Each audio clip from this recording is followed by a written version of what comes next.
नमस्कार, प्रणाम। मैं अविनाश, वारदात तक के एक नए एपिसोड में आज जिस सच्ची घटना के साथ आप लोगों के बीच में आया हूँ, ये सच्ची घटना मध्य प्रदेश की है।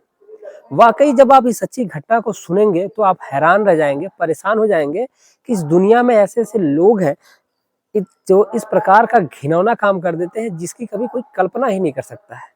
आज का जो दौर है, इस दौर में सबसे जो पवित्र रिश्ता माना जाता है वो भाई बहन का माना जाता है, माँ बेटी का माना जाता है, लेकिन कुछ रिश्तों को तार तार कर दिया जाता है।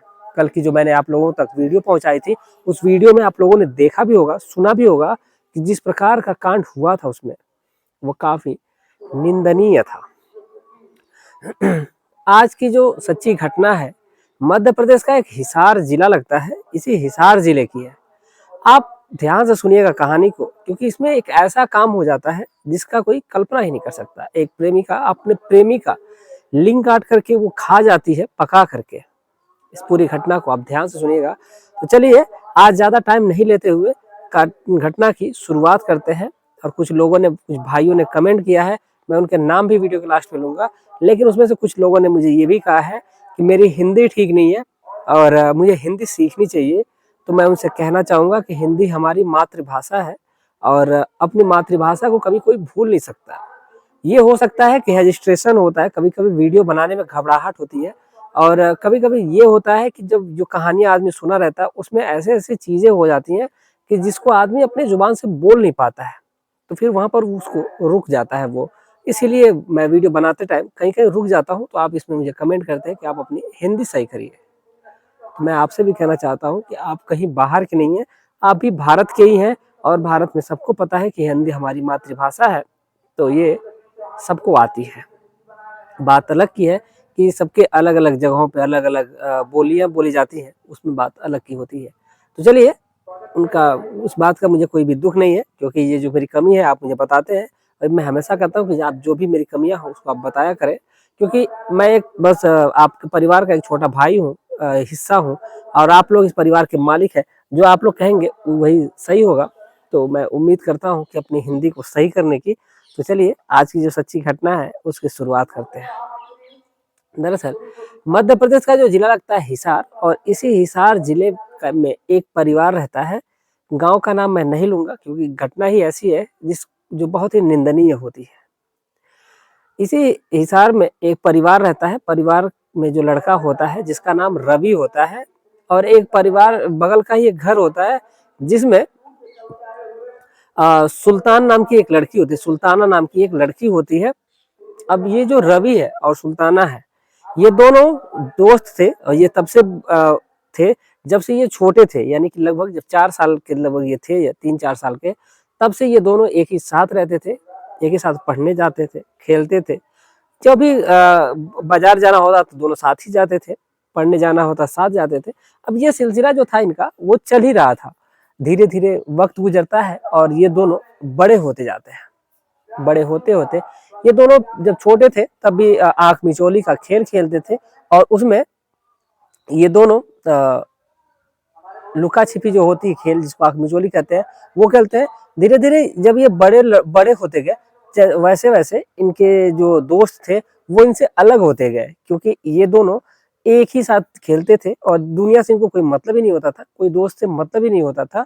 और ये दोनों लुका छिपी खेलते थे। लेकिन जैसे जैसे इनकी उम्र बढ़ती गई, वैसे वैसे इन लोगों के जो परिवार वाले हैं इनके ऊपर सख्ती दिखाते गए और कोशिश करते थे कि ये दोनों ज्यादा ना मिले, क्योंकि इन दोनों के नजरिए में तो ये दोनों दोस्त होते हैं। लेकिन जो हमारा समाज है इस चीज को बड़ा गलत नजरिए से देखता है। अब यही जो परिवार है अब सोचता है कि आखिर अब करे क्या, क्योंकि ये दोनों एक दूसरे से अलग रह ही नहीं पाते थे। जहां भी जाना होता तो साथ जाते थे। लेकिन ये जो बचपन से खेलते आते थे, लुका छिपी का जो खेल था उसमें ये दोनों अपनी अपनी आंखों में पट्टी बांधते थे, और पट्टी बांधने के बाद ये दोनों एक दूसरे को खोजते थे, और एक दूसरे को खोजने के बाद ये जब मिलते थे तो एक दूसरे के सीने लग जाते थे, लपट जाते थे, गले लगते थे। अब ये जैसे जैसे जब बड़े होते गए तो इनके शरीर में भी बदलाव आता गया। जो सुल्ताना होती है, सुल्ताना ऐसी होती गई कि जो इतनी खूबसूरत थी कि वाकई जब उसको लोग देखते थे तो उसके दीवाने हो जाते थे, उसको पाने की कोशिश करते थे। इस प्रकार की हो चुकी थी। इधर रवि भी काफी हैंडसम हो चुका था और ये दोनों कहीं ना कहीं एक दूसरे से बहुत ज्यादा सच्चे दोस्त थे। एक तरह से कहते हैं कि दोस्ती भी थी और एक तरह से कह सकते हैं कि इन दोनों के बीच में प्यार भी हो चुका था। ये दोनों एक दूसरे के बिना रह ही नहीं पाते थे। अब जब ये जैसे जैसे बड़े होते गए, इनके अंदर से बचपना नहीं गया था और ये दोनों एक दूसरे के साथ खेलते भी थे, एक दूसरे के साथ साथ समय बिताते थे। और जब आँख की पट्टी वाला जब गेम खेलते थे ये दोनों खुद से ही खेलते थे और दोनों बोलते थे और बोलने के साथ साथ ये एक दूसरे की जब पास आते थे तो एक दूसरे से लिपट जाया करते थे। अब जब इन लोगों को मौका मिलता था तो जब परिवार के लोग जब इन पे सख्ती बरतते हैं तो ये दोनों एक दूसरे उन परिवार वालों से छुप करके मिलने लगते हैं। और ये दोनों कभी अलग अलग रेस्टोरेंट में जाते हैं, कभी होटल में जाते हैं और इन जगहों पे भी जा करके वो वैसा ही खेल खेलते थे। और खेल खेलने के लिए एक एकांत जगह चाहिए होती थी और वो थी उनको मिलती थी, वो भी होटल में।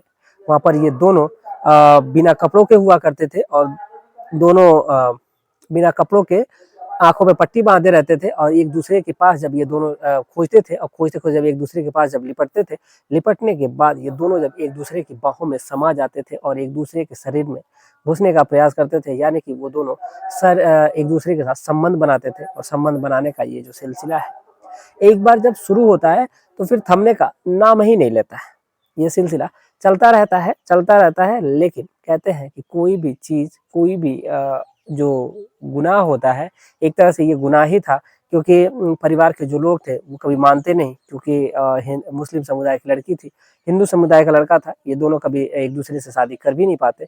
लेकिन अगर वो चाहते, अगर इस दुनिया में, इस जमाने में, तो आजकल ये सब चीजें जायज हो चुकी हैं, क्योंकि जो बड़े लोग हैं, बड़े पॉलिटिशियन है या फिर बड़े जो लोग हैं, वो जिस कास्ट में चाहे उस कास्ट में शादी कर लेते हैं। जैसे कि डॉक्टर होते हैं, डॉक्टर चाहे वो हिंदू हो या फिर मुस्लिम हो, उन दोनों के बीच में अगर प्रेम हुआ और एक दूसरे के साथ वो खुश है तो वो दोनों एक दूसरे से शादी कर लेते हैं। लेकिन ये जो हमारा गांव का माहौल होता है, कस्बे का माहौल होता है, इसमें लोग इस नजरिए से देखते हैं कि अगर लड़का हिंदू है तो वो हिंदू ही होना चाहिए, अगर मुस्लिम है तो मुस्लिम ही होना चाहिए।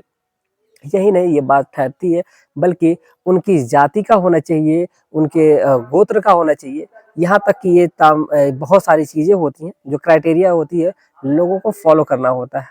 अब ये बात सुल्ताना और रवि के जो परिवार वाले हैं वो मानने के तैयार नहीं थे। ये दोनों एक दूसरे से बेइंतहा मोहब्बत करते हैं और ये चाहते कि ये शादी कर लें, लेकिन ये इनके परिवार वाले इस बात के लिए राजी नहीं होते। एक दिन जो सुल्ताना होती है किसी काम से बगल वाले घर में ही गई रहती है, यानी कि रवि के घर पे गई रहती है।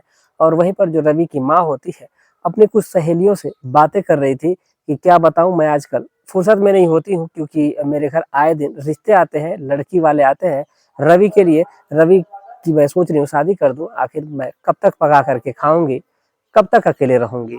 एक घर में बहू आ जाएगी, बहू से एक मेरा पोता आ जाएगा, परिवार में खुशियां आ जाएंगी, किलकारियां गूंजने लगेंगी। जब ये बातें सुल्ताना सुनती है तो वो हैरान रह जाती है, परेशान हो जाती है और वो रवि से मिलने का बहाना ढूंढने लगती है। फिर रवि से बात करती है और बात करने के बाद रवि से कहती है कि मैंने ऐसी ऐसी बातें सुनी है, तुम्हारी माँ ने ऐसे ऐसे कहा है, यानी कि तुम्हारी शादी की बात चल रही है। इस पर जो रवि होता है वो कहता है कि ऐसा बिल्कुल भी नहीं है, अगर ऐसा होगा तो मैं तुम्हें जरूर बताऊंगा, लेकिन ऐसी बात ही नहीं है। मैं तुम्हारे बिना नहीं रह सकता और तुम मेरे बिना रह सकती, हम दोनों एक दूसरे के बिना रह ही नहीं सकते, जी नहीं सकते, हम दोनों एक दूसरे से बहुत प्यार करते हैं।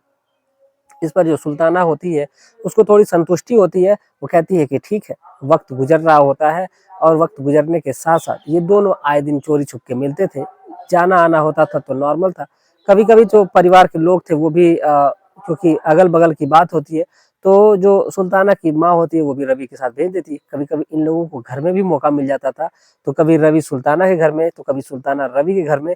ऐसे ही ये सिलसिला चल रहा होता है, वक्त गुजर रहा होता है। लेकिन कहते हैं कि चोरी ज्यादा दिन नहीं छुपाती। अब एक दिन जो रवि की माँ होती है, रवि की माँ को फिर से ये बात करते हुए सुल्ताना सुन लेती है कि वो उसकी शादी करने के लिए, लड़की के लिए लड़के के लिए अपने रिश्ता देख रही है और जल्द ही उसकी शादी फिक्स हो जाएगी। अब या तो फिर रवि की माँ जो थी वो सुल्ताना को सुना करके बोल रही थी, या तो फिर वो बोल रही थी और सुल्ताना चोरी से सुन लेती है। यही सिलसिला होता है। अब जब इस बात की जानकारी सुल्ताना को लगती है कि रवि के लिए रिश्ता देखा जा रहा है और इस बार शादी उसकी तय हो जाएगी, तो वो काफ़ी परेशान हो जाती है और रवि से मिलने के लिए बहाना बनाती है। और रवि जब आता है और रवि जब मिलता है तो रवि से वो कहती है कि एक बात बताओ कि मैंने तुम्हारी माँ को आज फिर से सुना और लग रहा है कि तुम्हारी शादी तय हो जाएगी। इस पर जो रवि होता है कहता है कि चाहे शादी मुझे कहीं तो करनी ही है, तुमसे तो मेरी शादी हो नहीं पाएगी। अब इसीलिए मैं चाहता हूँ कि मेरे जो परिवार वाले कहेंगे मैं उनके खिलाफ तो जाऊँगा नहीं। अब शादी तो मुझे करनी ही है। इस पर जो सुल्ताना होती है उसको काफ़ी ज़्यादा दुःख होता है और वो मन ही मन ठान लेती है कि अगर ये मेरा नहीं होगा तो ये किसी का नहीं होगा। अब जो सुल्ताना थी सुल्ताना अपने प्रेमी को यानी कि रवि को कहती है कि मुझे तुमसे मिलना है और वक्त निकाल करके तुम मुझसे मिलने आओ, वो भी मेरे घर पे आओ। उस दिन उसके जो मम्मी और पापा थे वो कहीं काम से बाहर गए हुए थे। सुल्ताना घर में अकेली थी तो रवि उसके घर में आता है और रवि जब आता है तो वो मन ही मन बड़ा खुश हुआ रहता है कि चलो कम से कम ये मान तो गई है और ये मेरे साथ ही रहेगी, पत्नी भी रहेगी, ये भी रहेगी। जब मेरा मन करेगा तो मैं पत्नी के साथ संबंध बनाऊंगा, जब मेरा मन करेगा तो मैं अपनी प्रेमिका के साथ संबंध बनाऊंगा। यही सोच करके रवि अपनी प्रेमिका के घर पहुंचता है और जब वहां पर मिलने के लिए पहुंचता है तो फिर ये जैसे ही जो सुल्ताना होती है, सुल्ताना उसके बदन को छू रही होती है, उसके बदन से एक-एक कपड़े को अलग कर देती है।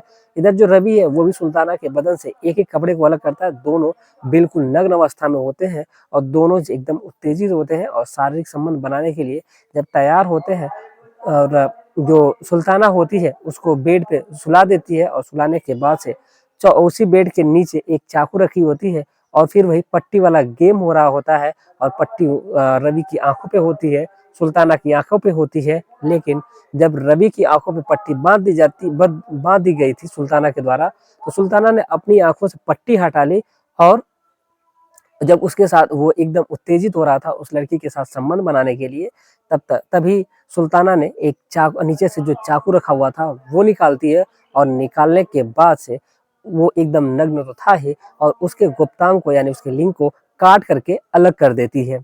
जब जब ऐसे ही उसका लिंग कटता है तो वो चीखने लगता है, चिल्लाने लगता है और उसके खून के छींटे इधर-उधर पड़ने लगते हैं और जैसे ही जब उसको ये देखता है वो परेशान हो जाता है और अपनी आँखों से पट्टी हटाता है और तड़पने लगता है और जल्द से अपने गुप्तांग को पकड़ता है और उससे ज़्यादा खून बह रहा था। अब कपड़ा पहनता है कैसे भी और बदन को कैसे भी ढक करके वहाँ से भाग करके अपने घर पहुँचता है और घर पहुँचकर सारी बातें बताता है और बताता है कि उसके साथ उसकी प्रेमिका ने ऐसे-ऐसे कर दिया है। परिवार वाले सभी लोग परेशान हो जाते हैं, हैरान हो जाते हैं कि आखिर वो अब करे क्या? आनन-फानन में रवि को हॉस्पिटल लेकर के जाया जाता है और इसी बीच किसी ने पुलिस को फ़ोन कर दिया था और जब पुलिस पहुँचती है वहाँ पर तो रवि ने सारी बातें अपने पुलिस से बताई और पुलिस ने जब ये बातें सुनी तो उन्होंने सुल्ताना को अरेस्ट करने के लिए जब उसके घर पे जाती है तो सुल्ताना वहाँ से फरार होती है। सुल्ताना की तफ्तीश जारी होती है, सुल्ताना को पकड़ लिया जाता है। जब सुल्ताना से जब पुलिस ये बात पूछती है तो सुल्ताना कहती है, पहले तो इधर-उधर की बातें करती है लेकिन फिर वो अपना गुनाह मान लेती है और कहती है कि हाँ, उसी ने ये जुर्म किया है और वो कहती है कि अगर ये रवि अगर उसका नहीं हुआ तो वो किसी का नहीं होगा।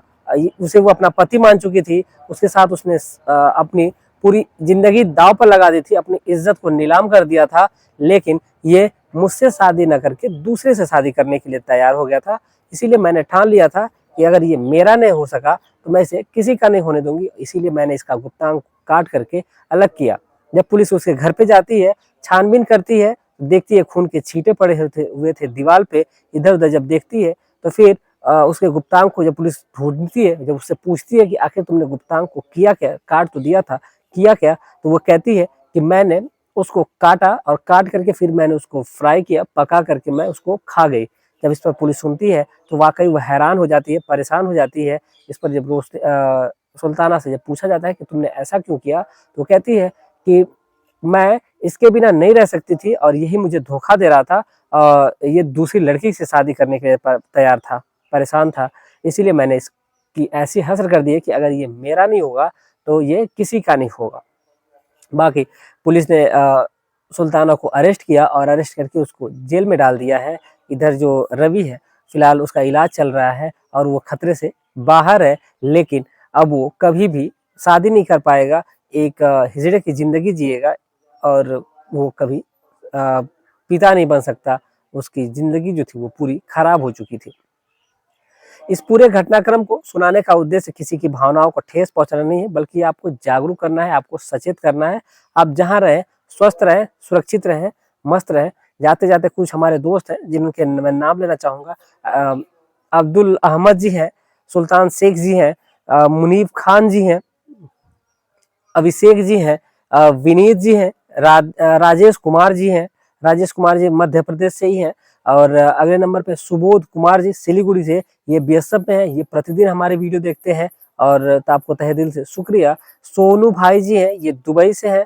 और एक है विनीत रावत जी, इनका आज जन्मदिन है। आपको जन्मदिन की ढेरों शुभकामनाएं। आप ऐसे ही तरक्की करते रहें, आसमान की बुलंदियों को छूते रहें। चलिए मिलते हैं कल शाम 7:30 बजे एक और सच्ची घटना के साथ। तब तक के लिए जय हिंद, जय भारत।